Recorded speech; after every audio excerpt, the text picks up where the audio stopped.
ഇതൊരു ഉറുമ്പിന്റെ കഥയാണേ. പണ്ട് പണ്ട് ഒരു വലിയ കാട്ടില് ഒരു പാവം ഉറുമ്പ് താമസിച്ചിരുന്നു. സ്വന്തമായിട്ടൊരു വീടില്ലാത്തതായിരുന്നു ഉറുമ്പിന്റെ ഏക സങ്കടം. ഈ കാര്യം അറിഞ്ഞ കാട്ടിലെ മറ്റ് ഉറുമ്പുകളെല്ലാവരും ഒരുമിച്ച് കൂടിയിട്ട് ഒരു വീടുണ്ടാക്കി കൊടുക്കാൻ തീരുമാനിച്ചു. അങ്ങനെ വീടിന്റെ പണി തുടങ്ങി. കല്ലും മണ്ണും അങ്ങനെ കാട്ടിൽ കിട്ടുന്ന ഒരുവിധം സാധനങ്ങളെല്ലാം ശേഖരിച്ച് നല്ല അടച്ചുറപ്പുള്ള ഒരു വീട് തന്നെ ആൻ്റപ്പൻ അവർ സമ്മാനിച്ചു.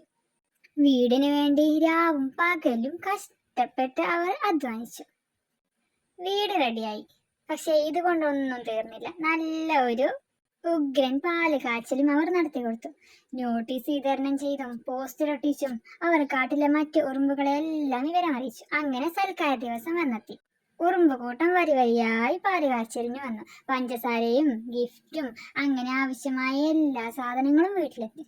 വിരുന്നുകാർക്ക് ഉഗ്രൻ സ്വീകരണവും ഒരുക്കി. എല്ലാവരും ചേർന്ന് പായസവും വെച്ചു. അതിന്റെ വിതരണവും നടത്തി. മാസ്റ്റർ ഷെഫുകളെ മേൽനോട്ടം വഹിച്ചു. അങ്ങനെ ഒരുപാട് സമയം സംസാരിച്ചും വിശേഷങ്ങൾ പങ്കുവെച്ചും കളിച്ചും ഉല്ലസിച്ചും അവർ സന്തോഷത്തോടെ കഴിച്ചുകൂട്ടി. രാത്രിയായി. അവർ DJ പാർട്ടിയും നടത്തി.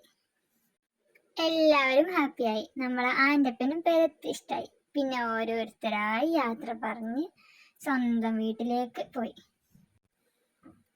കഥ കഴിഞ്ഞു. കഥനെ കുറിച്ചുള്ള അഭിപ്രായം കമന്റ് ബോക്സിൽ അറിയിക്കണേ. See you next video.